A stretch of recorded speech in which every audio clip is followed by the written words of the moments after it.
Next is circuit solution of RC circuit. पहली बात तो आरसी सर्किट किसको कह रहे हैं? जिसमें रेजिस्टेंस लगा हो और कैपेसिटर लगा हो। मतलब ऑफ कोर्स बैटरी तो होगी, लेकिन बैटरी के अलावा रेजिस्टेंस और कैपेसिटर हो, उसे हम आरसी सर्किट कहेंगे। एंड इस तरह के सर्किट के सॉल्यूशन का मतलब कि किसी भी टाइम पर करंट कितना है, किसी भी टाइम पर कैपेसिटर पर चार्ज कितना है, इन सब बातों को हम सॉल्व करेंगे। मैं फिर से रिपीट करता हूँ, सर्किट में 3 चीज़ें होंगी, बैटरी होगी, रेजिस्टेंस होगा और कैपेसिटर होगा। हम ये देखेंगे कि करंट कितना है, हम ये देखेंगे कि चार्ज कितना है। लेकिन सारे काम को हम थोड़ा सा एक बार के लिए 2 पार्ट्स में डिवाइड कर लेते हैं। फिलहाल हम सिर्फ और सिर्फ ये सीखते हैं कि t=0 पर या t टेंडिंग टुवर्ड इन्फिनिटी पर क्या रहेगा। t टेंडिंग टुवर्ड 0 पर और t टेंडिंग टुवर्ड इन्फिनिटी पर चार्ज और करंट कितने कितने होंगे। किसी भी जनरल टाइम t पर हम बाद में पढ़ेंगे, लास्ट में, है ना। तो मैं एक बार सिर्फ और सिर्फ सर्किट में t=0 और t टेंडिंग टुवर्ड इन्फिनिटी, मतलब बहुत टाइम बाद, सिर्फ यही 2 डिस्कशन कर रहा हूँ।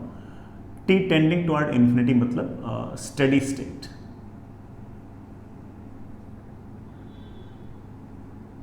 ठीक है। चलिए, बहुत ही आसान है, हम बड़े आराम से कर लेंगे। सुनिएगा, मान लीजिए कि हमारे पास कोई सेल है, कोई बैटरी है, जिसका वोल्टेज लेट से, जिसका ईएमएफ लेट से E है, और ये इसके साथ एक रेजिस्टेंस है, और ये आपके पास कोई ना कोई कैपेसिटर है। जब भी आप कैपेसिटर दिखाओगे तो उसका रिप्रेजेंटेशन ऐसे होगा, उसका रिप्रेजेंटेशन ऐसे होगा। This is representation of capacitor. ऐसे 2 बराबर लाइंस बना दीजिए। बराबर नहीं होगी तब तो आप जानते हो बेटा बैटरी होगी, बड़ी वाली लाइन होगी जो वो हायर पोटेंशियल, छोटी वाली लाइन आपके लोअर पोटेंशियल, दोनों लाइंस बराबर लेंथ की, this is your capacitor. HCV के अंदर कैपेसिटर इस तरह से रिप्रेजेंट कर रखा है। एचसीवी के अंदर कैपेसिटर इस तरह से रिप्रेजेंट कर रखा है। एक ही बात है, ऐसे रिप्रेजेंट कर दो, ऐसे रिप्रेजेंट कर दो, कोई फर्क नहीं पड़ता, ठीक है। फिर भी आपको पता होना चाहिए कि आप बड़ा एचसीवी बुक तो करते ही हो, तो आपको पता होना चाहिए कि एचसीवी के अंदर जो कैपेसिटर है उसका रिप्रेजेंटेशन इस तरह से होगा, है ना। तो ये वाली बात तो हम लोगों को याद रखनी है। बाकी बेटा अपन लोग तो ऐसे ही कैपेसिटर यूज कर लेंगे, ठीक है। इस कैपेसिटर का कैपेसिटेंस C है और ये कैपेसिटर इनिशियली अनचार्ज्ड है। ये कैपेसिटर इनिशियली अनचार्ज्ड है, शुरुआत में किसी प्रकार का कोई चार्ज नहीं है। तो मान लेता हूं कि यहां पर भी चार्ज 0, यहां पर भी चार्ज 0, रेजिस्टेंस आपका R है, ठीक है। अब मैं डिस्कस कर रहा हूं कि t=0 पर क्या होगा।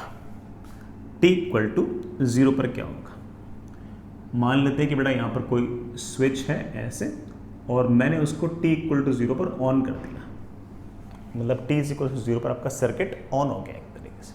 चलो सोचते हैं, यहाँ का पोटेंशियल 0, यहाँ का पोटेंशियल 0, चलते जाओ बेटा, बैटरी के लोअर एंड से हायर एंड जाऊंगा, पोटेंशियल बढ़ेगा, कितना हो जाएगा E। आगे चलो, यहाँ का पोटेंशियल 0, 0, 0, ना तो इस प्लेट पे चार्ज है ना इस प्लेट पे चार्ज है। दोनों प्लेट्स पे अगर चार्ज ही नहीं है तो बीच में कोई इलेक्ट्रिक फील्ड भी नहीं है। इलेक्ट्रिक फील्ड नहीं है इसका मतलब कोई पोटेंशियल डिफरेंस नहीं है, और अगर कोई पोटेंशियल डिफरेंस नहीं है इसका मतलब अगर इस तरफ पोटेंशियल 0 तो यहाँ पर भी पोटेंशियल आपका 0। या फिर दूसरे शब्दों में कहूँ तो कैपेसिटर के अक्रॉस पोटेंशियल डिफरेंस होता है Q/C, लेकिन कैपेसिटर पर तो चार्ज ही नहीं है तो पोटेंशियल डिफरेंस भी क्या आएगा 0। तो यहाँ का पोटेंशियल 0, यहाँ का भी 0, यहाँ का भी 0, तो यहाँ का भी 0। कब? t=0 पर, तो यहाँ का पोटेंशियल भी 0। रेजिस्टेंस के लेफ्ट में ईएमएफ है E, राइट में करंट है I, तो ऑफ कोर्स करंट आएगा ऐसे, और करंट की वैल्यू आएगी E-0 अपॉन R। तो आपका जो करंट है वो E/R है। तो t=0 पर आपके सर्किट में जो करंट है वो E/R है, और कैपेसिटर के अक्रॉस पोटेंशियल डिफरेंस 0 है। कैपेसिटर के अक्रॉस पोटेंशियल डिफरेंस 0 है और करंट की वैल्यू E/R है। यहां से मैं एक चीज याद रख सकता हूं, जो चीज याद रख सकता हूं वो सुनिएगा।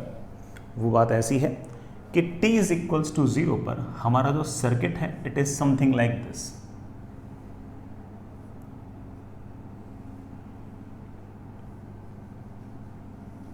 हमारा जो सर्किट है it is something like this, something EMF E, resistance R, EMF E, resistance R, and this capacitor is behaving like a short wire. I hope you remember the meaning of short wire.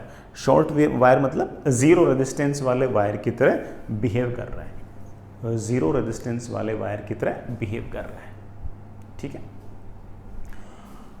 और जो current है आप जैसा देख पा रहे हो कि करंट की जो वैल्यू है वो तो E/R है। तो आप कह सकते हो कि t इज इक्वल्स टू 0 पर अगर कैपेसिटर अनचार्ज्ड है तो this capacitor will behave like a short wire, या फिर it will behave like a wire whose resistance is 0। तो आप एक लाइन लिखना चाहो बड़ा लिख सकते हो, at t is equals to 0 if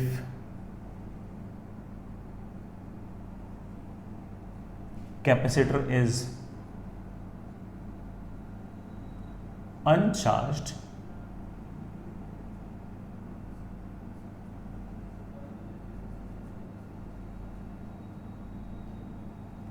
it will behave like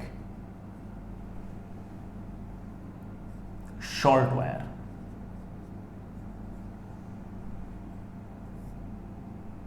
it will behave like a short wire, ये शॉर्ट वायर की तरह बिहेव करेगा।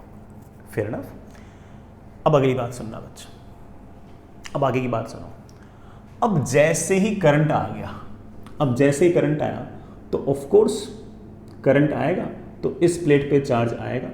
जो करंट, अब बैटरी जितना करंट देगी उतना ही बैटरी करंट वापस भी तो लेगी। हायर पोटेंशियल से जितना करंट भेजेगी लोअर पोटेंशियल से करंट उतना ही लेगी। तो यहाँ से करंट जाएगा, यहाँ से करंट आएगा, वही करंट यूँ आएगा, वही करंट यूँ आएगा। तो अब आप इतना समझ गए हो कि जैसे ही करंट यूँ आया अब वो इस प्लेट पर तो लगातार चार्ज इकट्ठा करेगा और यहाँ से लगातार चार्ज को भगाएगा भगाएगा भगाएगा भगाएगा भगाएगा। Fair enough. थोड़े टाइम बाद क्या कहानी होगी वो बताता हूँ, वो बताता हूँ बेटा। थोड़े टाइम बाद क्या होगा उसे डिस्कस करते हैं। मान लेते हैं कि किसी टी टाइम बाद कहानी कुछ ऐसी हो गई कि आपकी ये बैटरी जिसका EMF E है, ये आपका रेजिस्टेंस R, ये आपका कैपेसिटर, बड़ा कैपेसिटर का ये साइन है, मैं आपको समझा चुका हूँ। और मान लेते हैं कि किसी टाइम t पर जो करंट है वो I है, रेजिस्टेंस आपका R है, और ये करंट I, तो ये वाला करंट भी I, ये वाला करंट भी I, ये वाला करंट भी I और ये वाला करंट भी I। Fair enough. इस I के कारण इस वाली प्लेट पर चार्ज आ गया Q और इस वाली प्लेट पर चार्ज आ गया -Q। Fair enough.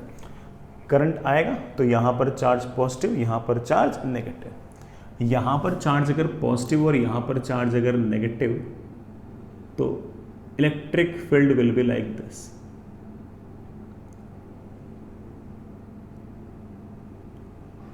Electric field will be like this. हमें इलेक्ट्रिक फील्ड वगैरह बड़े आराम से लिख सकते हैं, मैं सब आता है, हमें सब आता है, ठीक है। अब मेरी बात सुनिएगा, मुझे करंट निकालना है। करंट निकालने के लिए मुझे रेजिस्टेंस के आजू बाजू पोटेंशियल लिखना होगा। लिखते हैं, सुनना तो सही एक बार। मान लेते हैं कि मैंने यहाँ पर पोटेंशियल मान लिया 0, तो यहाँ का पोटेंशियल भी 0, यहाँ का पोटेंशियल 0। बैटरी के लोअर एंड से हायर एंड जाऊँगा तो यहाँ का पोटेंशियल आएगा E, ठीक है। यहाँ का पोटेंशियल 0 0 0 0, यहाँ का पोटेंशियल भी 0। इलेक्ट्रिक फील्ड है ऐसे और आप इधर से इधर जा रहे हो, इलेक्ट्रिक फील्ड के अपोजिट जा रहे हो। जब भी इलेक्ट्रिक फील्ड के अपोजिट जाते हैं तो पोटेंशियल बढ़ता है। कितना पोटेंशियल बढ़ता है? ED।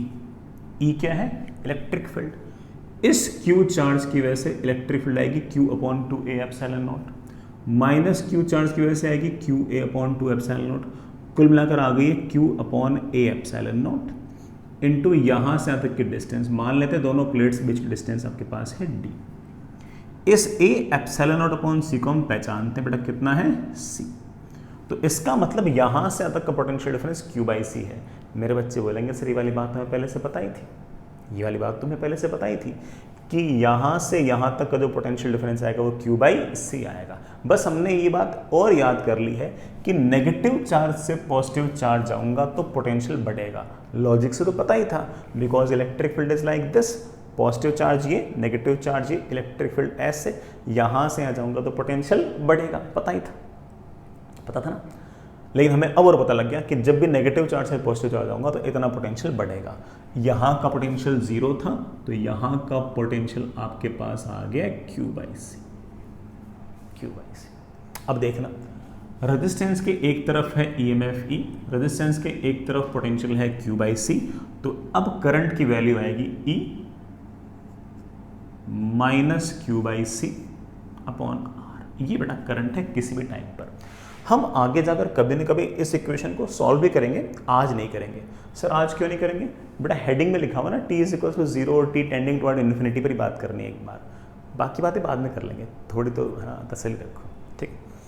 तो होगा क्या कि जैसे जैसे समय बीतेगा वैसे वैसे करंट यूं आएगा यूं आएगा यूं आएगा, तो वैसे वैसे लगातार Q की वैल्यू बढ़ेगी, और Q की वैल्यू लगातार बढ़ेगी तो ये E माइनस Q/C लगातार घटेगा, तो करंट मेरे बच्चों लगातार घटेगा। समय बढ़ता जाएगा तो इन प्लेट पर चार्ज लगातार बढ़ता जाएगा, इन प्लेट पर चार्ज लगातार बढ़ता जाएगा, तो यहाँ का पोटेंशियल लगातार बढ़ता जाएगा, यहाँ का पोटेंशियल लगातार बढ़ता जाएगा, तो रेजिस्टेंस के अक्रॉस पोटेंशियल डिफरेंस लगातार घटता जाएगा, तो करंट लगातार घटता जाएगा। ऐसे लगातार करंट घटते घटते घटते घटते घटते एक टाइम ऐसा आएगा जब आपका करंट घटते घटते घटते 0 हो जाएगा, और जैसे ही करंट घटते घटते घटते 0 हो जाएगा, that is known as your steady state. उसको मेरे बच्चे क्या जवाब दे देंगे? Steady state. आराम से, है ना। मैं चलिए अगला डायग्राम बनाता हूं, आराम से सोचते हैं बच्चों, कोई जल्दबाजी नहीं। हमने T = 0 वाली बात याद कर ली, जनरल टाइम T पर इक्वेशन को सॉल्व तो नहीं किया, लेकिन पता लग गया कि समय के साथ लगातार जिस तार में आपका कैपेसिटर लगा हुआ था उसमें लगातार आपके करंट की वैल्यू घट रही थी, ठीक है। अब बात करते हैं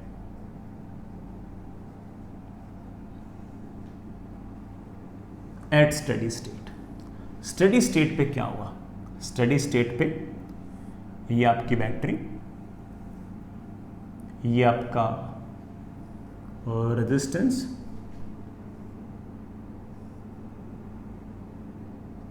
ये आपका कैपेसिटर, और बात कर रहे हैं हम काफ़ी टाइम बाद मतलब टाइम टेंडिंग टुवर्ड इन्फिनिटी पर। टाइम टेंडिंग टुवर्ड इन्फिनिटी पर यहाँ का पोटेंशियल 0, यहाँ का पोटेंशियल 0, बड़ा इसका EMF E, तो यहाँ का पोटेंशियल E, रेजिस्टेंस आपका R।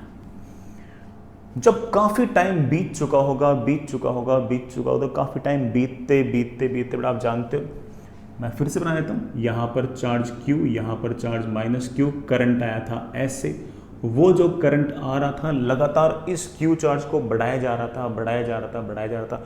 जैसे जैसे ये वाला Q चार्ज बढ़ रहा था, यहाँ से तक का पोटेंशियल डिफरेंस Q/C बढ़ रहा था, तो वैसे वैसे बड़ा यहाँ का पोटेंशियल लगातार बढ़ रहा था, तो इसके अक्रॉस पोटेंशियल डिफरेंस लगातार घट रहा था, पोटेंशियल डिफरेंस लगातार घट रहा, तो करंट लगातार घट रहा था। ऐसे करंट घटते घटते घटते घटते बड़ा टाइम टेंडिंग टुवर्ड इन्फिनिटी पर मेरे बच्चों क्या हो जाएगा?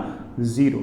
और जैसे करंट आपका 0 हुआ वैसे ही आपका ये C कैपेसिटेंस का जो कैपेसिटर है ये फुल्ली चार्ज हो जाएगा। यहाँ पर चार्ज +Q और यहाँ पर चार्ज -Q, और जैसे ये फुल्ली चार्ज हो जाएगा इसका मतलब ये है कि अब कोई करंट नहीं आ रहा, और अगर कोई करंट नहीं आ रहा इस बात का मतलब ये है कि यहाँ का पोटेंशियल अगर E है तो मेरे प्यारे बच्चों यहाँ का पोटेंशियल भी तो E है।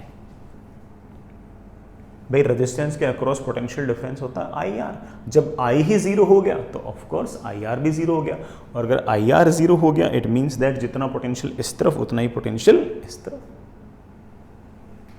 अब देखो, इस प्लेट के एक तरफ पोटेंशियल है V, एक तरफ पोटेंशियल है 0।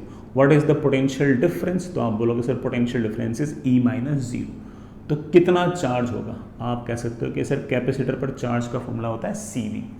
कैपेसिटेंस का, कैपेसिटर का कैपेसिटेंस है C और पोटेंशियल डिफरेंस है, कितना पोटेंशियल डिफरेंस है? E minus 0, that comes out to be EC।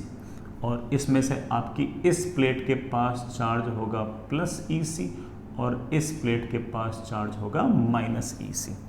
जो आपका हायर पोटेंशियल है उससे जुड़ी हुई प्लेट पर चार्ज होगा पॉजिटिव, जो लोअर पोटेंशियल है उस पर जो चार्ज होगा वो होगा आपका नेगेटिव। Fair enough. यहाँ पर प्लस EC, यहाँ पर माइनस EC। फॉर्मूला EC याद नहीं करना है, फॉर्मूला तो CV याद करना है। V मतलब उस कैपेसिटर के अक्रॉस पोटेंशियल डिफरेंस। बस मजे की बात ये थी कि इस केस के अंदर हमारा जो बैटरी का EMF था वो और इस कैपेसिटर के अक्रॉस जो पोटेंशियल डिफरेंस था वो, उन दोनों की वैल्यू सेम आ गई। हर बार ऐसा सेम आए ऐसा ज़रूरी नहीं है। टेक योर टाइम, सब आराम से समझ में आ जाएगा, कोई दिक्कत नहीं। तो मैं एक बात बोल सकता हूँ, मैं इसको इस तरह से याद कर सकता हूँ कि टाइम टेंडिंग टुवर्ड इन्फिनिटी पर, मतलब स्टेडी स्टेट पर हमारा जो कैपेसिटर है it is behaving like a broken wire. हमारा जो कैपेसिटर है वो कैसे बिहेव कर रहा है? ब्रोकन वायर की तरह। ब्रोकन वायर की तरह इसलिए क्योंकि जिस तार में भी कैपेसिटर लगा होगा उसमें से अब कोई करंट नहीं जा रहा होगा। तो आप कह सकते हो कि टाइम टेंडिंग टुवर्ड इन्फिनिटी पर, स्टेडी स्टेट पर कैपेसिटर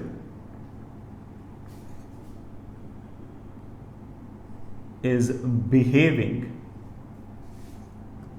like a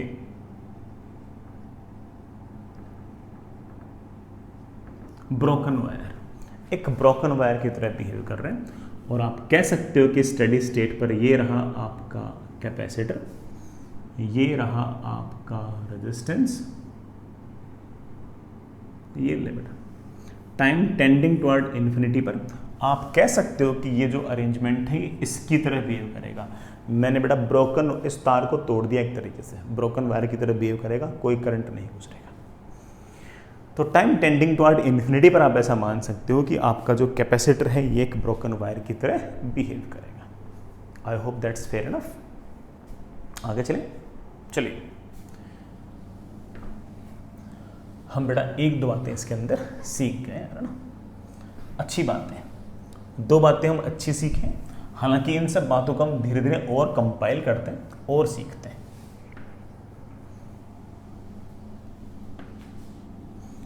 मैं एक बार फिर से रिपीट करता हूं कि हम क्या क्या सीखे। अगर मेरे पास ये कोई कैपेसिटर है, यहां का पोटेंशियल 0 है, यहां का पोटेंशियल V है और अगर इसका कैपेसिटेंस C है तो कैपेसिटर के अक्रॉस पोटेंशियल डिफरेंस कितना है? V। कैपेसिटेंस कितना है? C। तो इस पर चार्ज आएगा C into potential difference, that is CV। बस ये ध्यान रखना कि किधर हायर चार्ज किधर लोअर चार्ज, सॉरी किधर पॉजिटिव चार्ज किधर नेगेटिव चार्ज। यहाँ हायर पोटेंशियल तो इस वाली प्लेट पर चार्ज आएगा प्लस CV, यहाँ लोअर पोटेंशियल तो यहाँ पर चार्ज आएगा माइनस CV। दैट्स इट, इतना बहुत है। इसी बात को याद करने का एक और तरीका और बेटर तरीका सुनना। अगर मान लीजिए कि आपके पास ये बैटरी है, सॉरी बैटरी नहीं बेटा कैपेसिटर है, कैपेसिटर को सर्किट में ऐसे दो पैरेलल लाइन से आप दिखा सकते हो, ठीक है? इसमें से इसके पास चार्ज है Q और इसके पास चार्ज है minus Q। Electric field will be like this. Electric field is of course from positive charge to negative charge.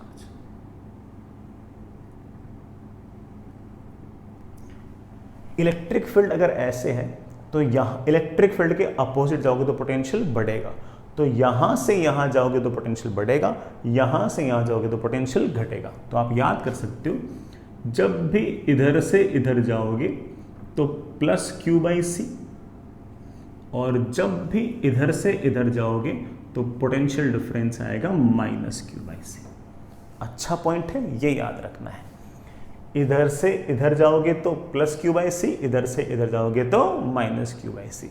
Positive charge से नेगेटिव चार्ज जाओगे तो minus Q by C, negative charge से positive charge जाओगे तो plus Q by सी। ये plus और minus आपको याद रखने हैं।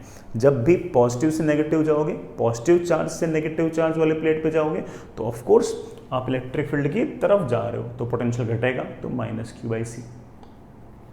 जब भी आप नेगेटिव चार्ज से पॉजिटिव चार्ज जा रहे हो तो ऑफ कोर्स इलेक्ट्रिक फील्ड के अपोजिट जा रहे हो तो पोटेंशियल बढ़ेगा तो plus Q by C. Simple simple, इतना से याद कर लो, हमारा काम बन जाएगा। मैंने इसी बात को याद रखने की एक अलग स्टाइल बना रखी है, ऐसे मेरे मन में है। ऐसे मैं ये नहीं कह रहा कि जैसा मैं कह रहा हूँ वैसे तुम भी याद करो।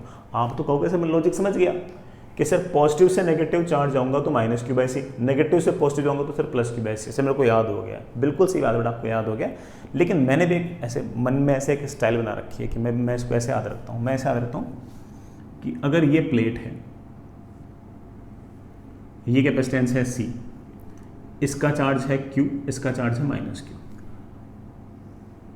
अगर मैं यहां से यहां जाऊंगा तो पोटेंशियल डिफरेंस आएगा माइनस, इधर से इधर जा रहे हो तो ये पहली प्लेट, ये दूसरी प्लेट। जिस प्लेट से कूद रहे हो उसको पहली प्लेट बोल दो, जिस पर कूद कर जा रहे हो उसे दूसरी प्लेट बोल दो। तो हमेशा ऐसे लिख दो माइनस पहली वाली प्लेट पे चार्ज डिवाइड बाई सी। क्या लिख दो? माइनस पहली वाले प्लेट पे चार्ज डिवाइड बाई सी। तो चेक करो कि यहां से यहां तक का potential difference minus Q by C है क्या? आप बोलोगे हाँ सर, पॉजिटिव चार्ज से नेगेटिव चार्ज आ रहे हैं तो पोटेंशियल डिफरेंस आना चाहिए माइनस क्यू बाई सी। अब देखो कोई बच्चा कहते थे इधर से कूद के यहां पर आया, सर यहां से तक का पोटेंशियल डिफरेंस क्या आएगा? वही याद कर, माइनस इधर से इधर आ रहा है तो अब ये पहली प्लेट हो गई, ये दूसरी प्लेट हो गई, माइनस पहली वाली प्लेट पे charge divide by C. Minus minus क्या हो गया? प्लस, तो आ गया क्यू बाई सी। तो ऐसे भी याद रख सकते हो आप, एक प्लेट से कूदकर जब दूसरी प्लेट पे जाओ तो ऐसे लिख दो माइनस जिस प्लेट से कूदे हो, जहां से आपने जंप किया है, उसका चार्ज डिवाइड बाई सी। इतना काम कर लो, ठीक है। आगे चलिए बच्चों,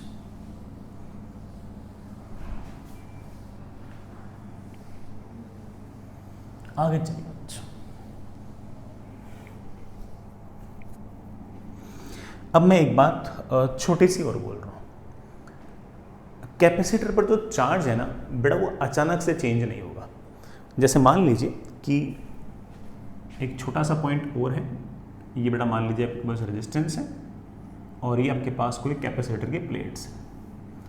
कैपेसिटर का कैपेसिटेंस जो है बेटा मान लीजिए वो C है, ठीक है।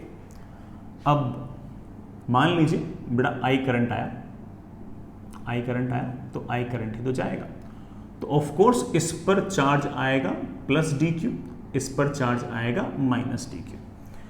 अगले t से लेकर t प्लस dt टाइम के अंदर यहां पर dq चार्ज आया, यहां से dq चार्ज गया। इस dq को हम बड़े आराम से लिख सकते हैं कि कितना करंट था इनटू यहां से तक चार्ज को आने में कितना टाइम लगा। तो आप बोलो सर टाइम लगा है dt।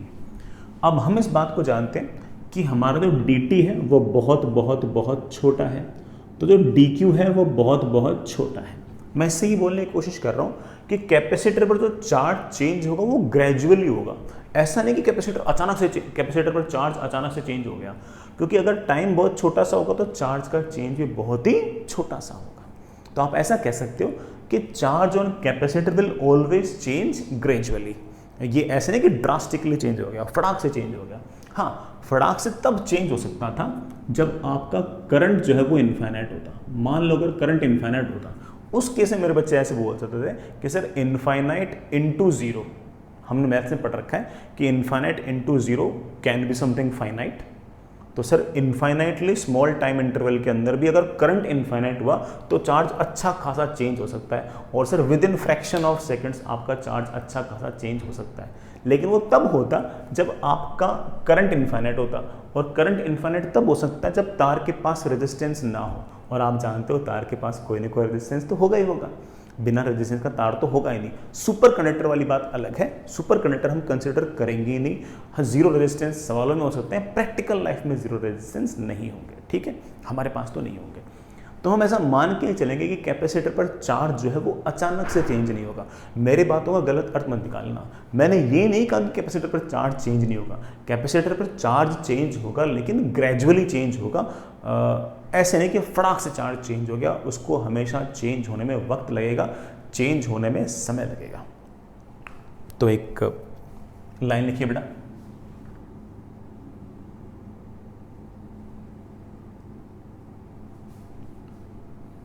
charge on a capacitor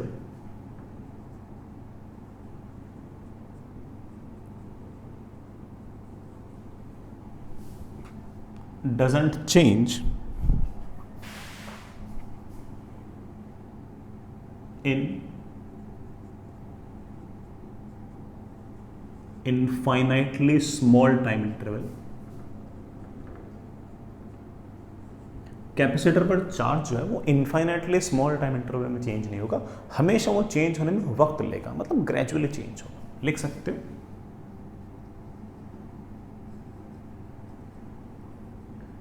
charge on a capacitor changes gradually with time. Time के साथ धीरे धीरे धीरे चेंज हो। Fair enough.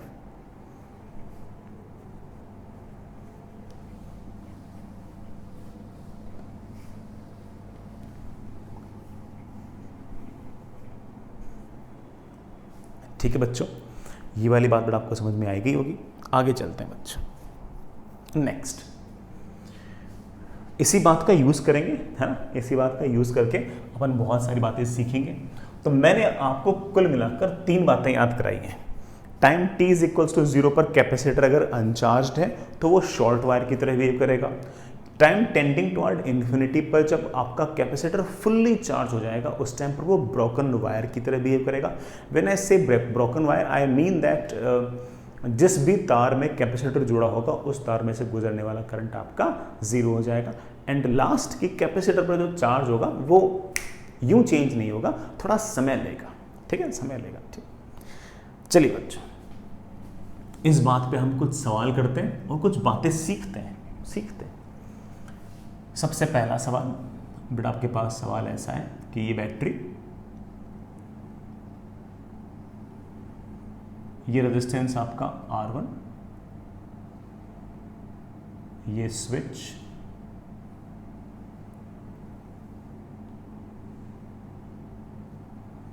ये रेजिस्टेंस आपका R2,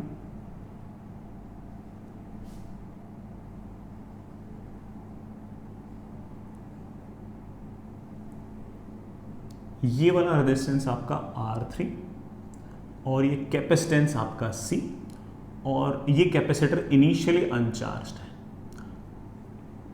मेरा तो क्या है बेटा कि ना सवाल अच्छे से लिखने का थोड़ा मन रहता है, तो मैं हर चीज़ थोड़ा डिटेल में बोलता हूँ कि देखिए इनिशियली अनचार्ज्ड है वगैरह वगैरह।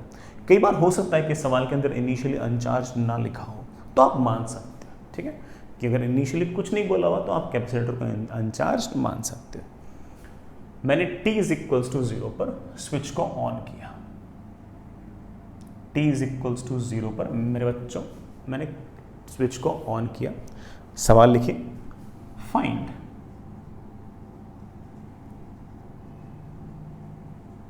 Current in wires just after switch is on. Switch को जस्ट ऑन करते ही, स्विच को जस्ट ऑन करते ही करंट कितना होगा। हम जानते हैं कि स्विच को जस्ट ऑन करते ही ये जो अनचार्ज्ड कैपेसिटर है it will behave like a broken wire and practically the circuit will look like this. Practically the circuit will look like this.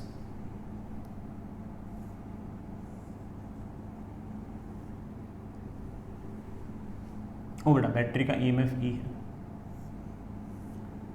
उसके बिना वो सवाल कैसे करेंगे। चलिए, ये बैटरी EMF E, ये रेजिस्टेंस R1, ये रेजिस्टेंस R2, ये रेजिस्टेंस R3।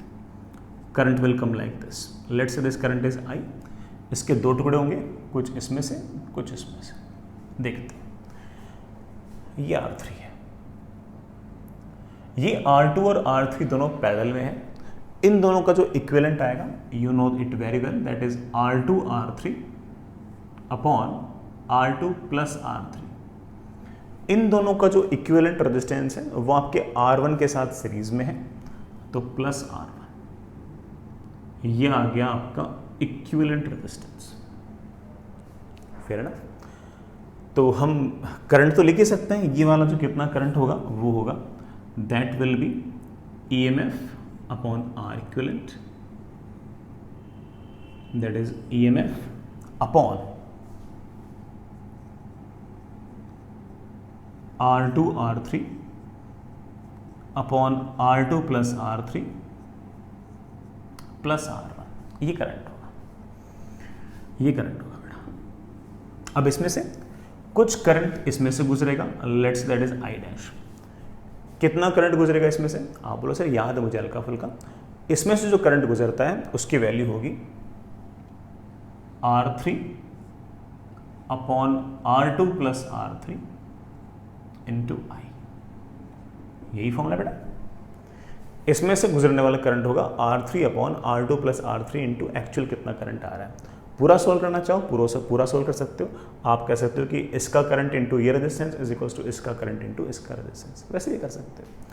तो ये वाला करंट आपके पास बड़े आराम से आ गया, that is R3 upon R2 plus R3 into I है आपका E, R2 प्लस R3, नीचे आ गया R2 R3 plus R1 into R2 plus R3।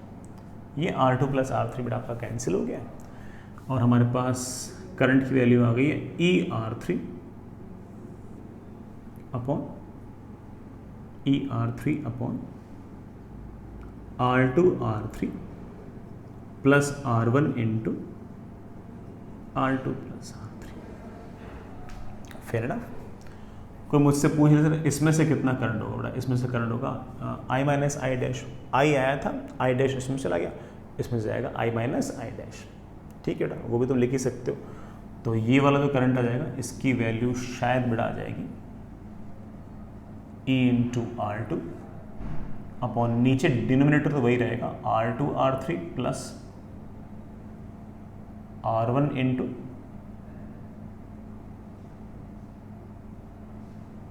R2 plus R3। ये आपके करंट है। लेकिन ये कहानी कब की है? जस्ट स्विच ऑन करने के बाद की कहानी। सर बाद की पता, इसके बाद की पता कर सकते हैं? हाँ, हम तो हर एनी टाइम टी की भी पता कर सकते हैं, लेकिन वो बाद की बात है बेटा, अभी नहीं है ना, फिर कभी। अभी हम करेंगे at steady state find current in each wire and charge on capacitor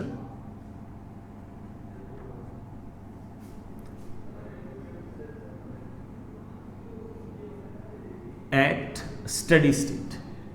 study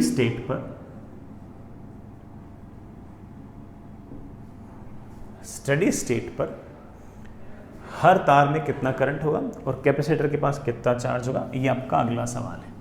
बिल्कुल कर सकते हैं, बड़े इत्मीनान से कर सकते हैं, कोई बहुत बड़ा ऐसा टास्क लग नहीं रहा हमें, हो जाएगा हमसे। चलिए सुनिएगा, आपके पास बेटा ऐसा arrangement, time tending toward infinity पर ये जो कैपेसिटर है ये आपका फुल्ली चार्ज हो जाएगा। जैसे ही कैपेसिटर फुल्ली चार्ज हो गया, इसका मतलब जितना चार्ज आना था उतना चार्ज आ गया। भाई जितना चार्ज आना था उतना चार्ज आ गया, इसका मतलब अब करंट और नहीं आ रहा। आप बोलोगे सर बिल्कुल सही बात है, यही वाली बात तुमने याद की थी। हमने याद किया था कि at time tending toward infinity capacitor will behave like a broken wire, टूटे हुए तार की तरह बिहेव करेगा। और अगर ये टूटे हुए तार की तरह बिहेव करेगा तो ऑफकोर्स करंट की वैल्यू तो 0 आएगी उस तार में जिस तार में कैपेसिटर लगा हुआ है। तो आप कह सकते हो कि स्टेडी स्टेट, या दूसरे शब्द में कहूं तो t टेंडिंग टुवर्ड इंफिनिटी पर it will behave like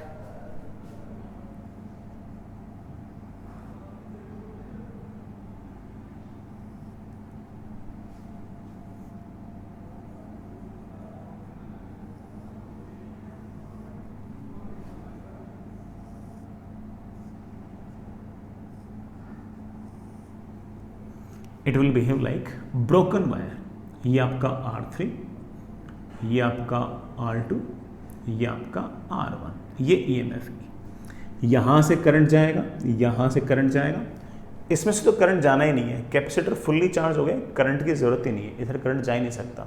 it is behaving like a broken wire. सारा करंट यूँ चला गया, और अगर सारा का सारा करंट मेरे बच्चों यूँ चला गया तो आप कह सकते हो, आप ऐसा कह सकते हो कि अगर सारा का सारा करंट अगर यूँ जा रहा है तो ये R2 और R1 ये दोनों आपके इसमें आपके सीरीज में है। तो करंट की जो वैल्यू आएगी that is EMF divide by R1 plus R2। Battery का EMF E है और इस सर्किट का रेजिस्टेंस R1 प्लस R2 है। तो पहला वाला पार्ट तो हो गया, करंट पूछा है हर तार में, इस तार में करंट 0 और इस तार में करंट आएगा E/R1 प्लस R2। अगला सवाल, चार्ज ऑन कैपेसिटर, कैपेसिटर पर चार्ज बताओ।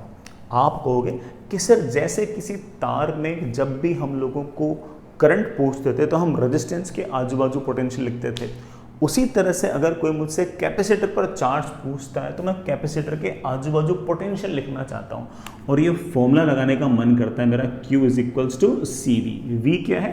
उस कैपेसिटर के अक्रॉस पोटेंशियल डिफरेंस। कर देंगे, बिल्कुल कर देंगे। ये रहा आपका कैपेसिटर। मान लेते हैं कि यहाँ पर पोटेंशियल 0 है। काश मुझे यहाँ का पोटेंशियल पता होता, मज़ा आ जाता। पता लग जाएगा, चिंता मत करो। यहाँ का पोटेंशियल 0 तो यहाँ का पोटेंशियल 0, यहाँ का पोटेंशियल 0 तो यहाँ का पोटेंशियल 0। आगे चलो बेटा, इस तार में करंट आ रहा है I, रेजिस्टेंस में करंट के अपोजिट जाता हूँ तो पोटेंशियल बढ़ता है। कितना बढ़ता है? IR।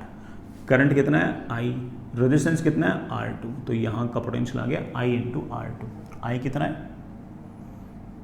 E R2 upon R1 plus R2। जो पोटेंशियल यहाँ का वही पोटेंशियल यहाँ का, वही पोटेंशियल यहाँ का। सर रेजिस्टेंस के इधर और इधर पोटेंशियल सेम क्यों कर दिया?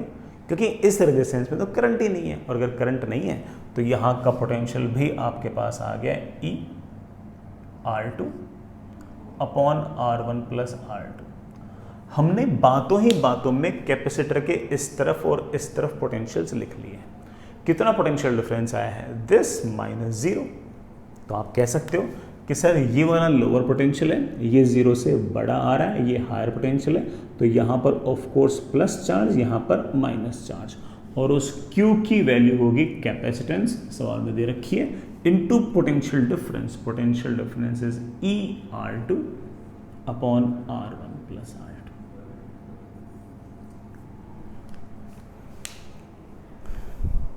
आई होप बड़ा आपको सारे की सारी बात समझ में आ गई हो। ठीक है, बढ़िया सवाल। इसी बहाने हम बातें तो खूब सारे सीखे ही हैं, ऐसा नहीं कि बातें नहीं सीखे हैं। चलिए एक और सवाल करते हैं। इस बार सारा का सारा सवाल आपके लिए बच्चों, मुझे नहीं करना, आप करो। मैंने तो करा दिया, बिल्कुल ऐसा का ऐसा सवाल और पूछूंगा, बस इस बार सवाल आपके लिए है।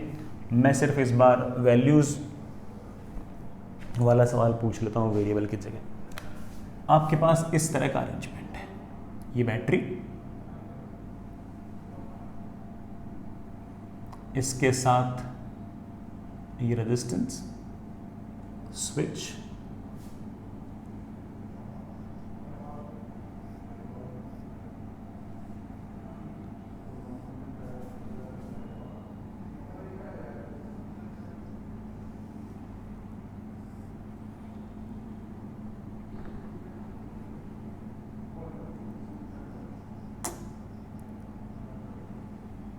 ये resistance, this is 2 ohm, sorry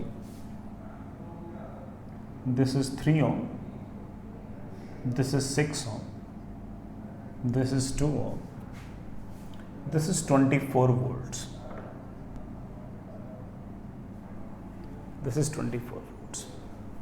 ये आपका कैपेसिटर लगा रखा है और इस कैपेसिटर का कैपेसिटेंस आपको दे रखा है 10 microfarad. t is equals to 0 पर बट आपने स्विच को ऑन किया। शुरुआत में आपका कैपेसिटर अनचार्ज्ड है, ठीक है बेटा, शुरुआत में उसके पास कोई चार्ज नहीं है। सवाल वही है, find current in each wire just after switch is on. Switch को ऑन करते ही कितना कितना करंट होगा ये बताइए। Find current in each wire and charge on capacitor eight steady state. Steady state पर कितना करंट होगा और कैपेसिटर पर कितना चार्ज होगा। शुरुआत में तो 0 है लेकिन स्टेडी स्टेट में पूछा है, तो चलिए हो जाइए शुरू, कर दीजिए बेटा इस काम को। बहुत बड़ा टास्क ये है नहीं, बड़े इत्मीनान से काम बनने वाला है। चलिए मैं करता हूं। जस्ट आफ्टर स्विच ऑन करते ही क्या होगा, तो आप बोल सकते t इक्वल टू 0 पर हमारा जो कैपेसिटर है ना सर वो शॉर्ट वायर की तरह बिहेव करेगा, क्योंकि t इज इक्वल टू 0 पर कैपेसिटर पर चार्ज 0 है। कैपेसिटर पर चार्ज 0 तो पोटेंशियल डिफरेंस होता है चार्ज अपॉन c। जब चार्ज 0 तो पोटेंशियल डिफरेंस भी 0। कैपेसिटर के अक्रॉस पोटेंशियल डिफरेंस 0, तो आप उसको शॉर्ट वायर मतलब एक ऐसे वायर की तरह जिसका रेजिस्टेंस 0 हो उसकी तरह रिप्रेजेंट कर सकते हैं। बिल्कुल कर सकते हैं। हमारे पास diagram will be like this.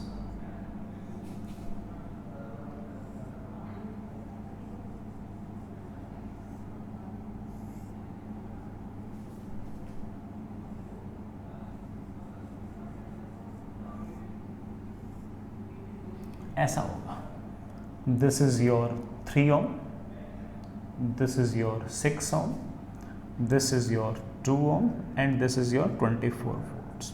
अब देखो this 6 and 3 of course they are in parallel, their R equivalent is I think 2 ohm, that is 6 into 3 upon 6 plus 3 beta that comes out to be 2। तो ये 6 and 3 they are behaving like 2 ohm, ये वाला 2 ohm और ये वाला 2 ohm कितना हो गया 4 ohm। तो पूरे के पूरे सर्किट का जो R इक्विवेलेंट आ गया that is 2 + 2 that is 4 ohms।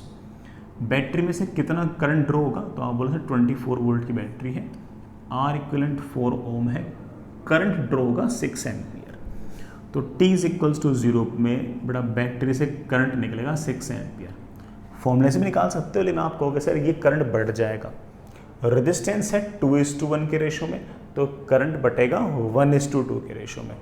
6 ampere को अगर मैं 1:2 के रेशो में अगर डिवाइड करूंगा तो ये वाला करंट आएगा 2 एम्पियर, ये वाला करंट आएगा आपका 4 एम्पियर, ये करंट आएगा 2 एम्पियर, ये वाला करंट आएगा 4 एम्पियर। 2 एम्पियर इधर से, 4 एम्पियर इधर से, वापस से कितना आ गया 6 एम्पियर। बैटरी जितना करंट देगी उतना ही करंट वापस लेगी। ये कहानी है आपके t इक्वल्स टू 0 की। फिर मुझसे पूछा गया find current in each wire and charge on capacitor eight steady state. जब स्टेडी स्टेट आ जाएगा उस टाइम पर कितना कितना करंट होगा और कैपेसिटर पर कितना चार्ज होगा, बिल्कुल निकालेंगे। स्टेडी स्टेट पर आपका जो कैपेसिटर है वो बिहेव करेगा, कैसे बिहेव करेगा, एक ब्रोकन वायर की तरह बिहेव करेगा, है कि नहीं। तो चलिए सुनिए उस टाइम डायग्राम कैसा होगा। उस टाइम डायग्राम होगा ऐसा।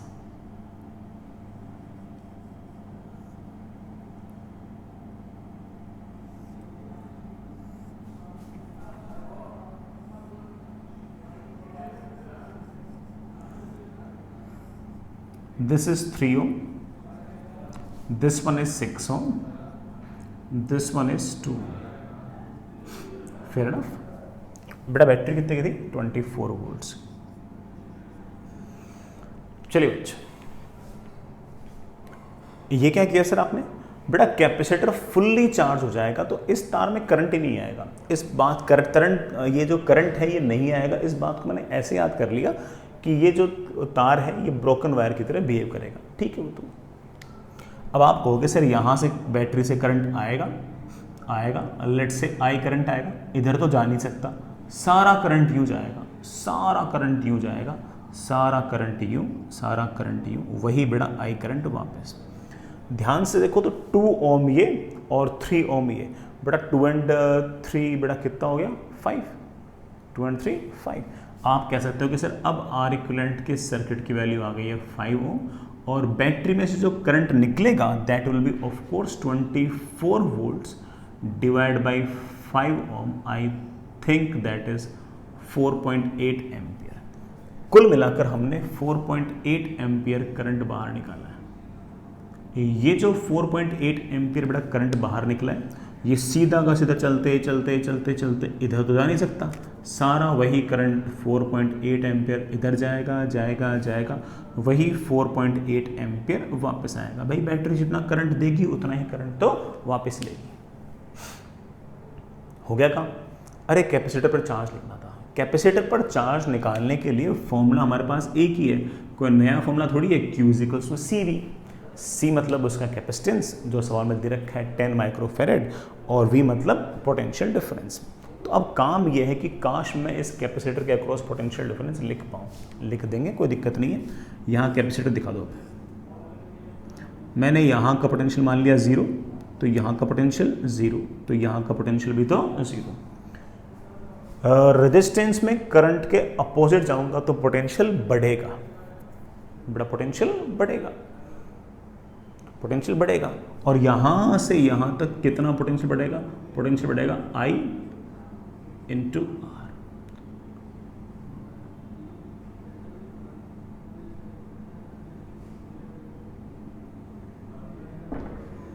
44.4 वोल्ट। यहाँ का पोटेंशियल 14.4 वोल्ट, तो यहाँ का पोटेंशियल भी 14.4 वोल्ट। यहाँ का पोटेंशियल 14.4 वोल्ट, तो यहाँ का पोटेंशियल भी 14.4 वोल्ट। सर यहाँ का 14.4 तो समझ में आ रहा है, सर ये 14.4 कैसे लिख दिया? अरे भाई इस 6 ओम में से करंट तो है ही नहीं, और अगर 6 ओम में से करंट नहीं है इसका मतलब पोटेंशियल डिफरेंस तो 0 होना चाहिए, तो यहाँ का भी 14.4।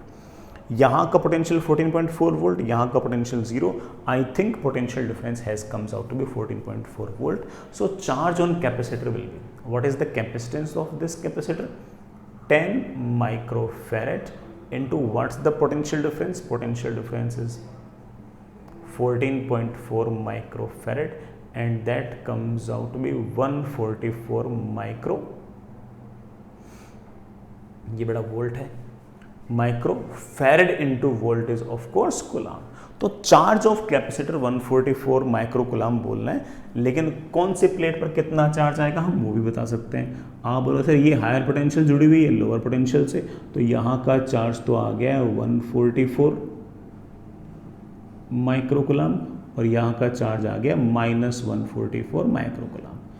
कभी चार्ज ऑन कैपेसिटर पूछे ना तो सिर्फ पॉजिटिव वाला आंसर देना है, यूं नहीं कि ना बेटा दोनों प्लेट बता रहे हो, है ना, वो तो डायग्राम बना रहे हैं इसलिए बेटा दोनों प्लेट का लिख रहा हूँ। लेकिन चार्ज ऑन कैपेसिटर पूछे तो सिर्फ और सिर्फ पॉजिटिव वाला आंसर बोलना, नेगेटिव वाला आंसर नहीं बोलना, नेगेटिव वाला आंसर बिल्कुल नहीं बोलना, ठीक है। नेगेटिव वाला आंसर स्टेट करने की जरूरत नहीं है। आगे चलिए बच्चों, नेक्स्ट आगे बढ़ते हैं बेटा। चलिए ये वाली बात तो हम बहुत ही बढ़िया सीख गए। नेक्स्ट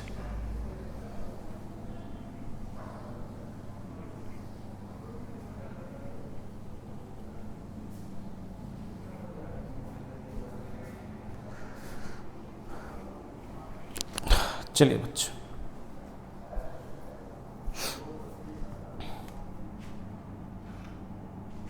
नेक्स्ट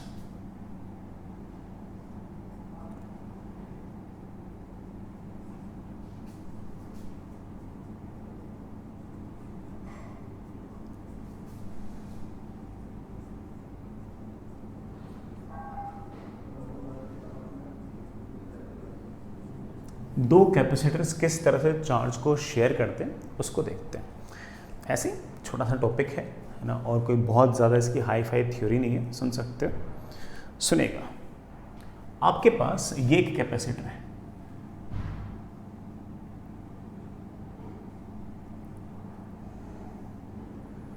जिसका कैपेसिटेंस C1 है और इसको हमने V1 वोल्ट पोटेंशियल डिफरेंस से चार्ज कर रखा है, जिसमें से ये हायर पोटेंशियल, ये lower potential and potential difference is V1। Fair ना?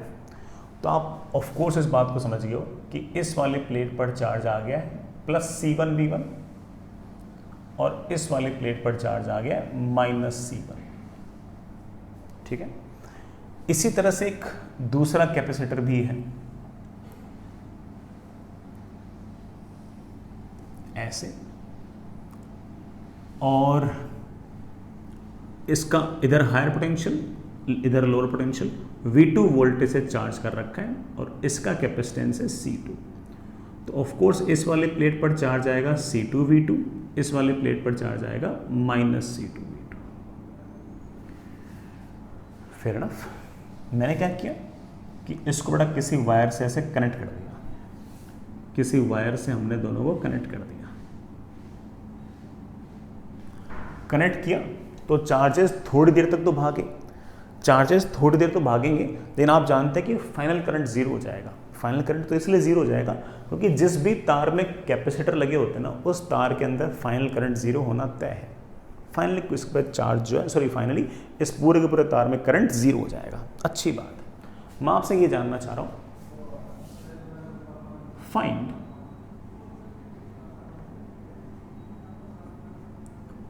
Final potential difference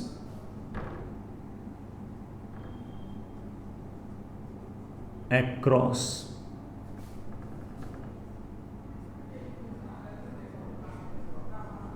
each capacitor. हर कैपेसिटर के अक्रॉस कितना कितना पोटेंशियल डिफरेंस है वो लिखें। फाइंड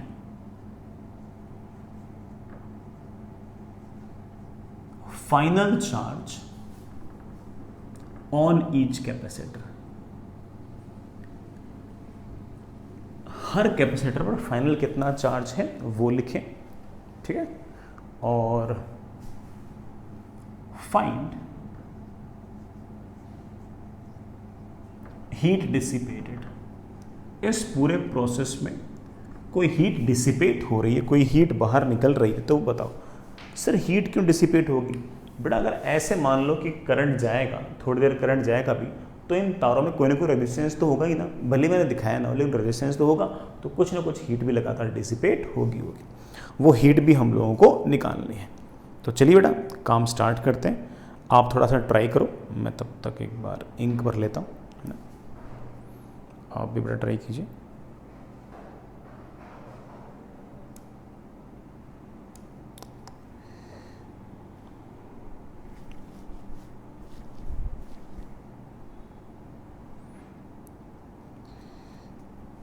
चलिए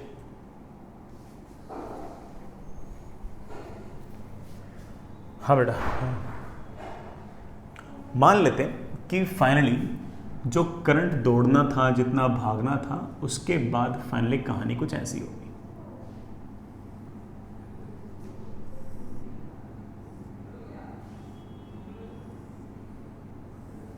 ये कैपेसिटर जिसका कैपेसिटेंस C1, ये कैपेसिटर जिसका कैपेसिटेंस C2,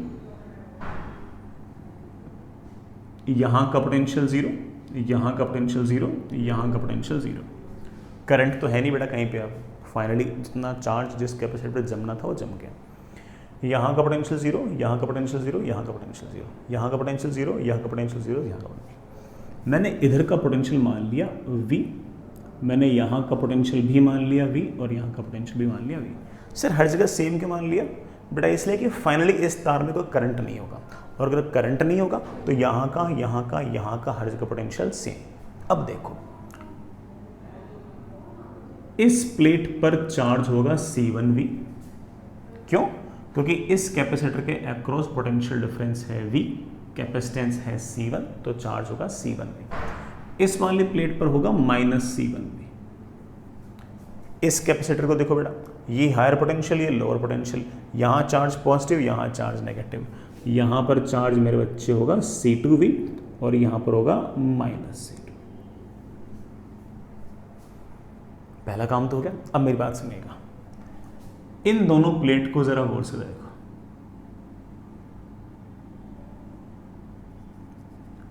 ये दो अलग अलग कैपेसिटर की जो दो प्लेट्स हैं, ये दोनों सिर्फ आपस में ही जुड़ी हुई हैं, बाकी पूरी दुनिया से ये आइसोलेटेड है।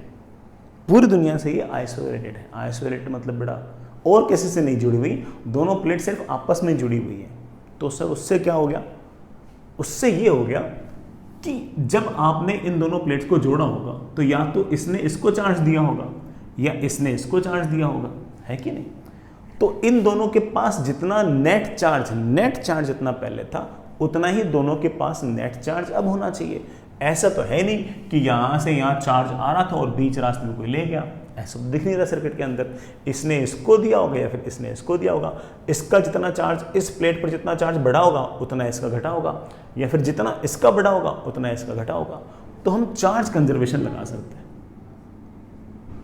और अगर मैं चार्ज कंजर्वेशन लगाऊंगा तो मैं कहूंगा इनिशियली इस प्लेट पर C1V1, इस प्लेट पर C2V2 should be equal to इस प्लेट पर फाइनली C1V, इस प्लेट पर C2V, और कॉमन पोटेंशियल की वैल्यू आ गई है C1V1 plus C2V2 upon C1 plus C2। तो पहला सवाल तो आ गया, बताओ दोनों प्लेट्स के अक्रॉस पोटेंशियल डिफरेंस क्या होगा। तो आप कह सकते हो कि दोनों ही प्लेट्स के अक्रॉस पोटेंशियल डिफरेंस सेम होगा और उसकी वैल्यू होगी C1V1 plus C2V2 upon C1 plus C2। पहला काम तो हो गया बेटा। अगर अगला मुझसे पूछा गया कि बताओ कि find final charge on each capacitor, तो इस वाले प्लेट पर चार्ज हम मान लेते हैं स्मॉल q1, इस वाले प्लेट पर हम मान लेते हैं स्मॉल q2। हम कह सकते हैं कि इस वाले कैपेसिटर पर चार्ज है q1 इज C1V, बेटा लिखाओ, दैट इज C1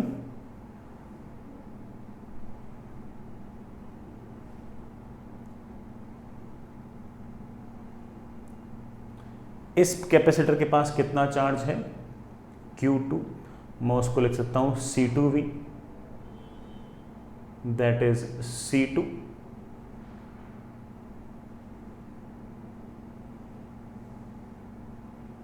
ये बेटा। दोनों ही प्लेट्स के पास फाइनली कितना चार्ज है हम बड़े आराम से इस तरह से लिख सकते हैं। I hope it's okay. अब अगली बात बेटा, हीट लॉस कितनी होगी, कितनी हीट डिसिपेट हुई। तो एक बात तो बेटा ये आ गई कि यार किसी भी टाइम पर करंट लिखो, भाई शुरुआत में करंट था, फिर करंट लगातार घटते घटते घटते घटते घटते जीरो हुआ, फिर उस करंट को as a function of time लिखो, फिर उससे पावर निकालो I² इंटू R, फिर उस पावर को टाइम से मल्टीप्लाई करो dt से, फिर उसको इंटीग्रेट करो 0 से लेके इन्फिनिटी तक, तब जाके आपका आएगा कितने इस तार से हीट डिसिपेट हुई। हम कभी ना कभी हो सकता है कि ऐसा भी करें, लेकिन आज हमने बेटा ये किस टाइम पर कितना करंट होगा वो तो पढ़ा ही नहीं। कोई बात नहीं, किसी और तरीके से हीट डिसिपेट निकाल सकते हैं क्या? तो आप हो गए हाँ सर बिल्कुल। यहाँ पर कोई बैटरी वगैरह तो है नहीं जो यहाँ पर एनर्जी क्रिएट कर रही हो, इलेक्ट्रिकल एनर्जी क्रिएट कर रही हो। सर यहाँ पर तो ऐसा लग रहा है कि पूरे सिस्टम की एनर्जी वगैरह तो कंजर्व ही रहनी चाहिए। हाँ मुझे भी ऐसा लगता है, मुझे ऐसा लग रहा है कि ज़रूर सिस्टम के पास शुरुआत के अंदर इलेक्ट्रिकल एनर्जी ज़्यादा रही थी, बाद में इलेक्ट्रिकल एनर्जी कम हो गई, और जितनी इलेक्ट्रिकल एनर्जी घटी है वो किसी न किसी और फॉर्म में सिस्टम से बाहर चले गई है। वो कौन सी है? हीट। ऐसा हम पहले भी कर चुके हैं। तो आप हो गए हाँ सर बिल्कुल, हम कह सकते हैं कि अगर हीट डिसिपेट हुई है तो ज़रूर इनिशियल इलेक्ट्रोस्टैटिक पोटेंशियल एनर्जी ज़्यादा है और ज़रूर आपकी फाइनल पोटेंशियल एनर्जी कम है। और अगर हम इनिशियल में से अगर फाइनल माइनस करेंगे तो जो डिफरेंस होगा वो हीट के फॉर्म में सिस्टम से बाहर निकल जाएगी। इनिशियल एनर्जी इस कैपेसिटर की कितनी है? आप बोलोगे sir very easy, half C1 potential का स्क्वायर, हाफ C2 पोटेंशियल का स्क्वायर, माइनस फाइनल कितना है? Half C1 V square, V बेटा यहां से लिख देंगे, plus half C2 V square.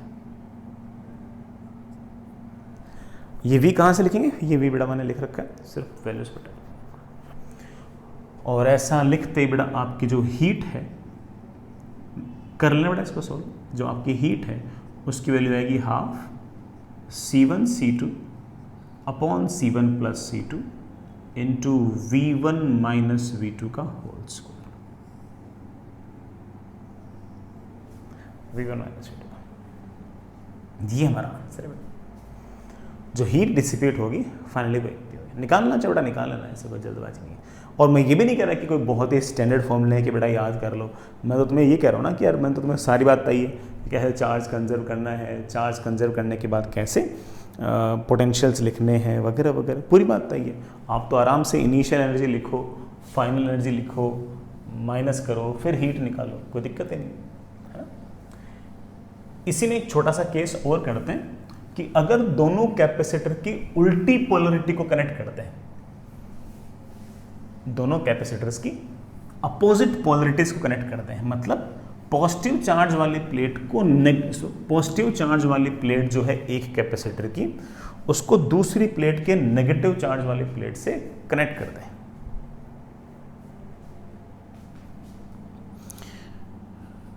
तो आपके पास इस तरह की कहानी है। ये एक कैपेसिटर जिसका कैपेसिटेंस C1, इसको हमने चार्ज कर रखा है V1 पोटेंशियल से, ये प्लस ये माइनस। तो इस वाली प्लेट पर C1 V1, इस वाली प्लेट पे माइनस C1 V1। ये एक दूसरा कैपेसिटर, इसका कैपेसिटेंस C2, पोटेंशियल बड़ा V2, लेकिन ये वाला लोअर पोटेंशियल, ये वाला हायर पोटेंशियल। तो यहां पर माइनस C2 V2, यहां पर प्लस C2 V2। ठीक है, हमने इन दोनों को जोड़ दिया और इन दोनों को जोड़ दिया। पिछली वाले सिचुएशन से डिफरेंस तो समझ में आ गया ना। पिछली बार में अपन ने प्लस वाले प्लेट को प्लस वाले प्लेट से जुड़ा, माइनस वाले को माइनस वाले से जुड़ा। इस बार प्लस वाली प्लेट को हमने माइनस वाले प्लेट से, इसकी माइनस वाले को इसकी प्लस वाले से जोड़ा। सिचुएशन वही है और फॉर्मूले भी मोर और लेस वैसे से आएंगे। मुझे तो ऐसा लगता नहीं कि कोई बहुत बड़ा डिफरेंस आएगा, है ना। बट ठीक है, आप लोग जिद कर रहे हो तो बता देते हैं, है ना। आप जानते हो बेटा, थोड़ी देर तक तो करंट भागेगा, ऐसे भागेगा। यहाँ मान लो हायर पोटेंशियल, यहाँ लोअर पोटेंशियल, तो करंट भागा भागा भागा। थोड़ी देर में करंट घटते घटते घटते घटते घटते फाइनली क्या हो जाएगा, जीरो। सर फाइनली जीरो क्यों हुआ? बिकॉज वी नो दैट कि टाइम टेंडिंग टुवर्ड इन्फिनिटी पर जिस भी तार में कैपेसिटर होते हैं ना, उस तार को हम ब्रोकन वायर की तरह बिहेव कर सकते हैं। यहाँ दो दो कैपेसिटर हैं, और अगर दो दो कैपेसिटर हैं, both of them will behave like broken wire and finally current will be zero, और आपके कैपेसिटर्स अगेन बड़ा आपके फुल्ली चार्ज हो चुके हैं। तो टाइम टेंडिंग टुवर्ड इन्फिनिटी पर स्टेडी स्टेट पर situation will be like this.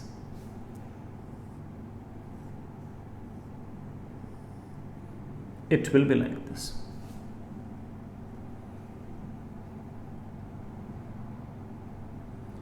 कि यहां का पोटेंशियल जीरो, यहां का जीरो, यहां का जीरो। अगर यहां का पोटेंशियल V तो यहां का पोटेंशियल V, तो यहां का potential V। Capacitance C1, capacitance C2। अब जरा इन दोनों प्लेट्स को देखो जिनको आपने कनेक्ट किया है।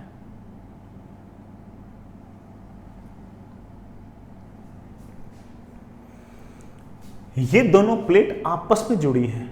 इसका चार्ज बड़ा पॉजिटिव है, इसका चार्ज नेगेटिव है। चार्ज यूं दौड़ा दौड़ा दौड़ा दौड़ा बड़ा ही आया होगा, इसका चार्ज घटा होगा, इसका चार्ज बढ़ा होगा। फाइनली बेटा ठीक है, ऑब्वियस बात है कि ना इस पर कुछ ना कुछ चार्ज रह गया होगा, इस पर कुछ ना कुछ चार्ज रह गया होगा। नेट चार्ज तो जितना पहले था उतना ही बाद में होना चाहिए। तो आप कह सकते हो कि अगर ये C1 कैपेसिटेंस का अगर कैपेसिटर है और पोटेंशियल डिफरेंस अगर V है, तो इस वाले प्लेट पर चार्ज होना चाहिए C1V, इस वाले प्लेट पर चार्ज होना चाहिए माइनस C1V। सर आप डिसाइड कैसे करते हो किस पर प्लस किस पर माइनस? ये लोअर पोटेंशियल, ये हायर पोटेंशियल। हायर पोटेंशियल की तरफ चार्ज पॉजिटिव, लोअर पोटेंशियल की तरफ चार्ज नेगेटिव। यहाँ पोटेंशियल जीरो, यहाँ पोटेंशियल V, कैपेसिटेंस है C2, तो यहाँ पर पोटेंशियल आ गया C2V, यहाँ पर आ गया माइनस C2। इन दोनों प्लेट्स को जरा गौर से देखो, ये दोनों प्लेट सिर्फ आपस में ही जुड़ी हुई है। जितना इनके पास चार्ज पहले था उतना ही चार्ज इनके पास बाद में होना चाहिए, है कि नहीं? तो आप कह सकते हो कि initial charge was C1V1 minus C2V2 should be equal to C1V plus C2V। Potential की वैल्यू आ गई C1V1 minus C2V2 upon C1 plus C2। ये आपका बड़ा पोटेंशियल आ गया कॉमन। सर मैं फाइनल चार्जेस लिख सकता हूँ, हाँ बेटा लिख सकते हो। इसका चार्ज आ गया C1V, इसका चार्ज आ गया C2V, V हम निकाल चुके हैं। हीट लॉस और निकाल लेते हैं कि कितनी हीट आएगी। हीट के लिए अगेन आप कह सकते हो कि सर ज़रूर इनिशियल एनर्जी ज़्यादा रही होगी और फाइनल एनर्जी कम रही होगी। इनिशियल एनर्जी कितनी है? इनिशियल एनर्जी इसके पास कितनी है? हाफ C1V1 का स्क्वायर प्लस इसके पास इनिशियल कितनी है? हाफ C2 पोटेंशियल डिफरेंस का स्क्वायर माइनस फाइनली कितनी है? फाइनली इसके पास है हाफ C1V स्क्वायर, इसके पास कितनी है? Half C2V square. V कहाँ से लिखेंगे? तो आप बोलोगे सर V तो है ना, हमने पहले से निकाल रखा है। जो हमने पहले से V निकाल रखा है सर उसको उठाएंगे, रख देंगे। जैसे ही हमने ये V उठा के यहाँ रखा, हमारे पास हीट की वैल्यू आ गई बेटा, half C1 C2 upon C1 plus C2 into V1 plus V2 का होल स्क्वायर। ये आपकी हीट आ जाएगी।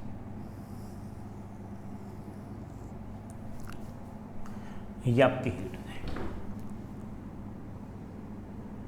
ये आपकी। वैसे मैं ये नहीं कहूँगा कि ना ये कोई अलग से केस था, जैसा पिछला सवाल था ना बेटा वैसा ही सवाल ये है। बल्कि कोई भी समझदार बच्चे बोलेगा कि सर आपने जितने भी रिजल्ट निकाले ना, वो रिजल्ट निकालने की आपको ज़रूरत ही नहीं थी। जब सेम पोलरिटी में अपन लोगों ने जोड़ रखा था और जो अपोजिट पोलरिटी में अपन ने जोड़ा है, उसमें सिर्फ और सिर्फ ये जो V2 है इसके साइन का ही तो अंतर है। पहले वाले केस में V2 इस तरफ प्लस था, इस तरफ माइनस था, इस बार इस तरफ माइनस है, इस तरफ प्लस है। तो सर तो पहले वाले केस में आपने जो आंसर निकाले थे ना, उसमें जहाँ जहाँ पर V2 लिखा हुआ था ना, वहाँ पर मैं माइनस V2 लिख दूंगा। तो याद करो, वहाँ पर कॉमन पोटेंशियल जो फाइनली आया उसका फॉर्मूला था C1V1 plus C2V2 upon C1 plus C2। तो V2 की जगह लिख दो माइनस V2। रही बात हीट की, तो बड़ा यहाँ पर याद करो V1 माइनस V2 था, अब भी वही है, V1 माइनस V2 नहीं, minus V2, V1 minus minus V2, क्या हो गया? V1 plus V2। तो आप चाहो तो कह सकते हो कि सर ये वाला कोई नया सवाल नहीं है, ये पिछले वाले सवाल का स्पेशल केस है। सिर्फ इतना सा फर्क है कि पिछली बार जो V2 था अब उसको हमने माइनस V2 रख दिया है, क्योंकि पोलरिटी उल्टी हो गई है। सर मैं रिजल्ट याद नहीं रखना, रिजल्ट तो मैं पहले वाले का भी याद नहीं करा रहा था आपको, मैं तो कह रहा था बस सवाल है, सवाल की तरह ट्रीट करो, ऐसे कोई अलग से नई सिचुएशन है नहीं है कि नहीं? ये कोई नई सिचुएशन है नहीं। चलिए बच्चों आगे चलते हैं। नेक्स्ट आगे बढ़ते हैं बच्चों।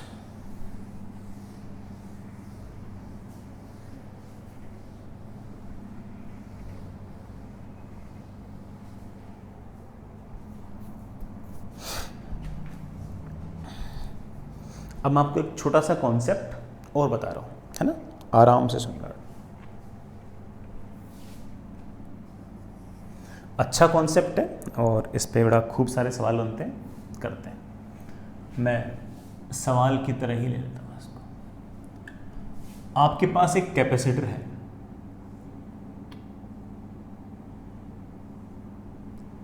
जिसका कैपेसिटेंस C है और उसको हमने EMF से चार्ज कर रखा है, E पोटेंशियल डिफरेंस चार्ज कर रखा है। ये हायर पोटेंशियल, ये लोअर पोटेंशियल। और EMF से अगर चार्ज कर रखा है तो यहाँ पर चार्ज आ गया प्लस EC और यहाँ पर चार्ज आ गया माइनस EC। फिर ना फुल्ली चार्ज हो चुका है E वोल्टेज तक, और E वोल्टेज तक चार्ज होने पर यहाँ पर बड़ा प्लस EC, यहाँ पर माइनस EC। फिर उस बैटरी को मैंने हटा लिया, जिस बैटरी से मैंने चार्ज किया था उस बैटरी को हटा लिया और उल्टा लगा दिया। उल्टा लगाने का मतलब ये है कि अब इधर नेगेटिव पोटेंशियल, इधर हायर पोटेंशियल, ये रेजिस्टेंस R है, ये बैटरी है EMF E की। पहले बैटरी इधर प्लस थी, इधर माइनस थी, और इसको फुल्ली चार्ज कर दिया, फिर इस बैटरी को हटाया, अब उल्टा लगा दिया और हमने इस स्विच को ऑन किया है, लीजिए बेटा t इक्वल्स टू 0। ये कहानी है। तो पहले हमने कैपेसिटर को चार्ज किया और चार्ज भी इस तरह से किया कि बैटरी का हायर पोटेंशियल इस तरफ, लोअर पोटेंशियल इस तरफ, बैटरी का EMF E था तो यहाँ पर चार्ज आ गया प्लस EC, यहाँ पर चार्ज आ गया माइनस EC। फिर उस कनेक्शन को काट कर अब बैटरी की पोलरिटी उल्टी कर दी और इधर हायर पोटेंशियल, इधर लोअर पोटेंशियल। अब मैं वापस इसको चार्ज कर रहा हूँ, करते हैं, देखते हैं क्या होता है। जस्ट स्विच ऑन करते ही करंट कितना होगा, find current in circuit just after switch is on। Switch को ऑन करते ही करंट कितना होगा। जैसे कोई करंट की बात करता है ना यार, तो मेरे दिमाग में ना सीधे वही आता है, क्या कहते हैं उसे, कि रेजिस्टेंस के आजू बाजू पोटेंशियल लिख दो। काश रेजिस्टेंस के आजू बाजू पोटेंशियल लिख दो। तो मैं करता हूँ कोशिश। जैसे हमने स्विच को ऑन किया, कैपेसिटर पर चार्ज अचानक से तो चेंज होगा नहीं, यहाँ पर चार्ज आपका प्लस EC, यहाँ पर आपका charge minus EC। Electric field will be from higher potential to lower potential. ये बैटरी का लोअर एंड, ये higher and.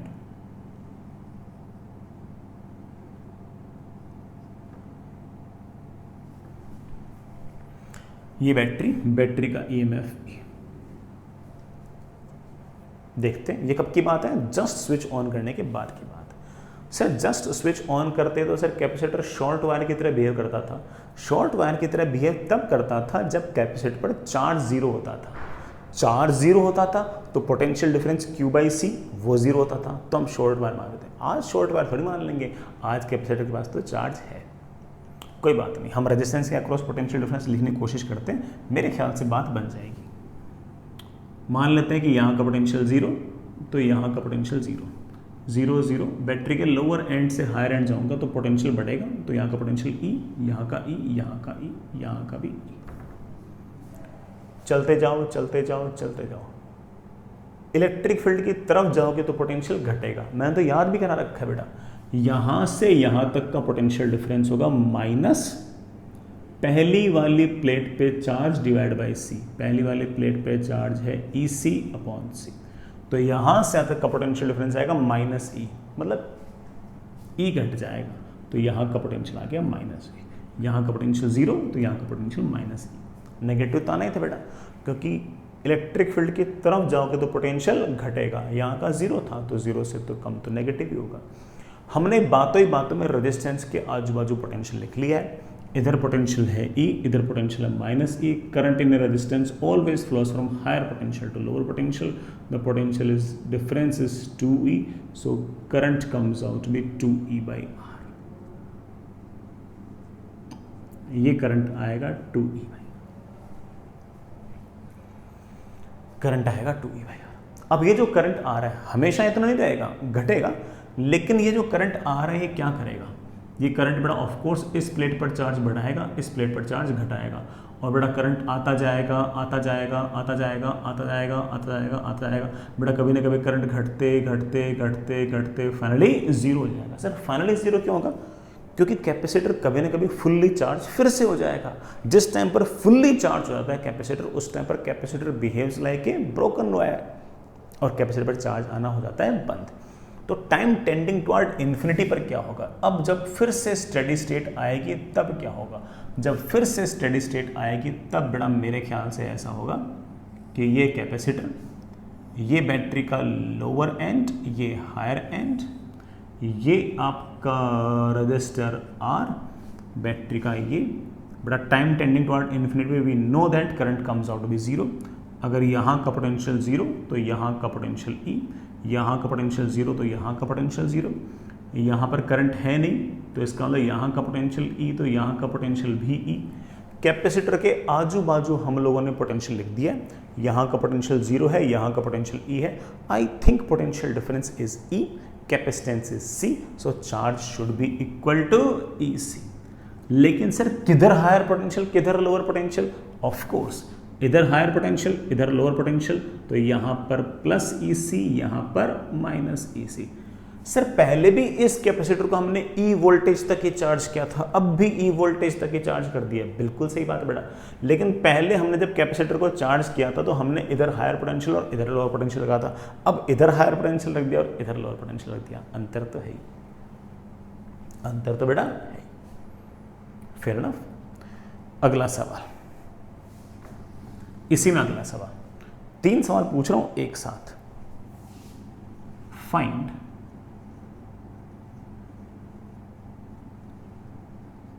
Work done by battery, find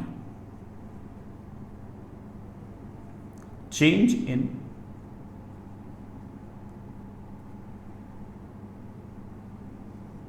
electric energy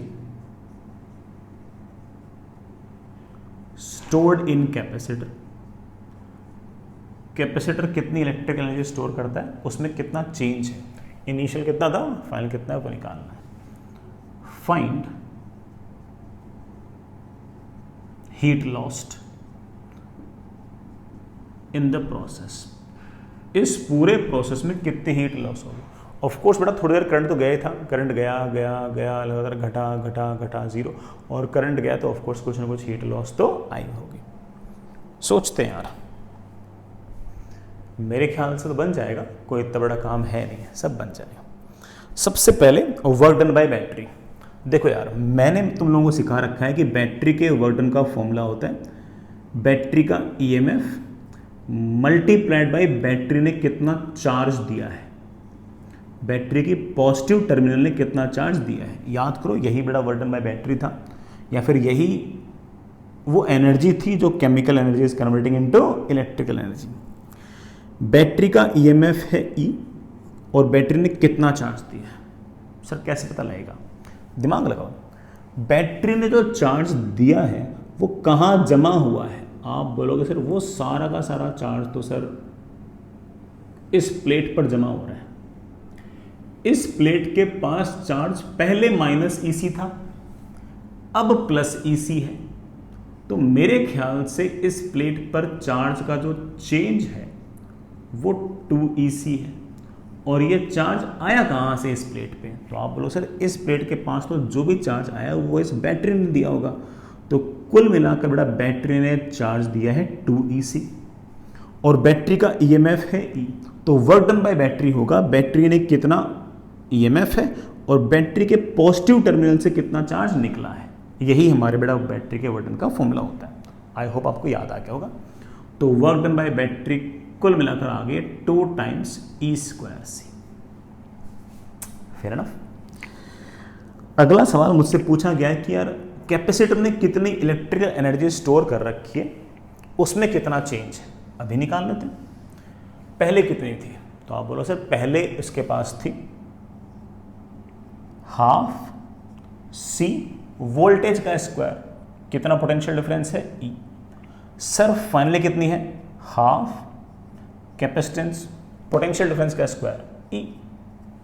sir दोनों को E कैसे लिख दिया? क्या फर्क पड़ता है? इधर हायर हो इधर लोअर हो, इधर हायर हो इधर लोअर हो, क्या फर्क पड़ता है उस बात से? Half CV square potential difference जो है वो लिख दो। हायर लोअर से क्या फर्क पड़ता है?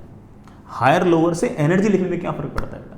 फिर भी कोई बच्चा बोलेगा कि सर मैं इसको प्लस लिखूंगा तो इसको माइनस लिखूंगा, लिख दो बेटा, स्क्वायर कर रहे हो वही आएगा। आना भी चाहिए भाई, जितना इन प्लेट्स के पास चार्ज पहले था उतना ही बाद में है, बस इतना फर्क पड़ गया कि पहले इसके पास EC था अब इसके पास EC है, पहले इसके पास माइनस EC था अब इसके पास माइनस EC है।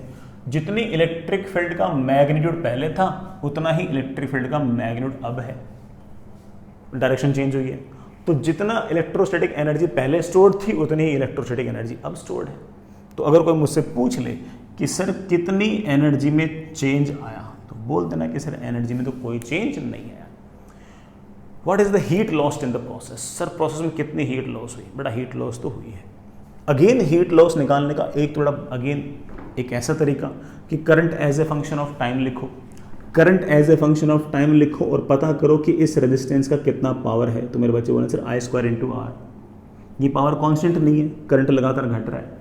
तो हीट निकालनी हो तो मल्टीप्लाई विद dt, पूरी हीट निकालनी तो जोड़ते रहो, कहाँ से कहाँ तक लेके, 0 से लेके इन्फिनिटी तक। आएगा आंसर बेटा, क्यों नहीं आएगा। लेकिन मैं ये कह रहा हूँ कि ना ऐसे भी आ जाएगा। सर ऐसे कैसे आ जाएगा, इस बार तो सर बैटरी भी है। सर जब बैटरी नहीं थी ना तब तो मैं सीख गया था कि आपने कैसे कराया था। आप क्या करते थे कि पहले इनिशियल एनर्जी लिखते थे, फिर फाइनल लिखते थे, और फिर आप कहते थे कि देखो बैटरी नहीं है। बैटरी नहीं है इस बात का मतलब ये है कि है ना कोई एक्सटर्नल एजेंट का वर्डन नहीं है, किसी एक्सटर्नल एजेंट का वर्डन नहीं है, इस बात का मतलब ये है कि जितनी इलेक्ट्रोस्टैटिक एनर्जी घटी है उतनी ही आपकी हीट के फॉर्म में डिसिपेट हुई है। लेकिन सर इस बार तो बैटरी का भी वर्डन है, तो सर आप क्या करोगे, इस बार फॉर्मूला थोड़ा चेंज कर दूंगा। मैं कहूँगा कि बैटरी ने जितना वर्क डन किया है वो जाना चाहिए इलेक्ट्रोस्टैटिक पोटेंशियल एनर्जी को चेंज करने में, इलेक्ट्रोस्टैटिक पोटेंशियल को चेंज करने में, प्लस हीट, बाकी बचा वो हीट। बैटरी ने जितना वर्क डन किया वो इलेक्ट्रोस्टैटिक पोटेंशियल एनर्जी को बढ़ाएगी, बाकी बचा वो हीट में चली जाएगी। तो जब भी बैटरी का वर्डन हो तो आप बेटा फॉर्मूले को हल्का सा मॉडिफाई कर लेना। बताना बच्चों, बैटरी का वर्डन क्या था, शायद बेटा 2E² था, है ना। ये बैटरी ने वर्डन किया, बैटरी ने जो वर्डन किया वो दो जगह जाएगा, कहाँ कहाँ, दो जगह जाना चाहिए था, कहाँ कहाँ, change in electrostatic potential energy और बाकी बची वो heat. Electrostatic potential energy change हुई नहीं तो सारे के सारी बेटा आपकी heat. I hope fair enough, काम चल जाएगा। चलिए बच्चों, चलो इतना ही पढ़ना था, कल पढ़ते हैं। बड़ा कैपेसिटर की शीट आज आ जाएगी, आप सिर्फ एक बार सेक्शन ए करो, एक्सरसाइज 1 पार्ट 1 पार्ट 2, सिर्फ सेक्शन ए निपटाओ, बाकी बात में देखते हैं, है ना, हो जाएंगे। चलिए।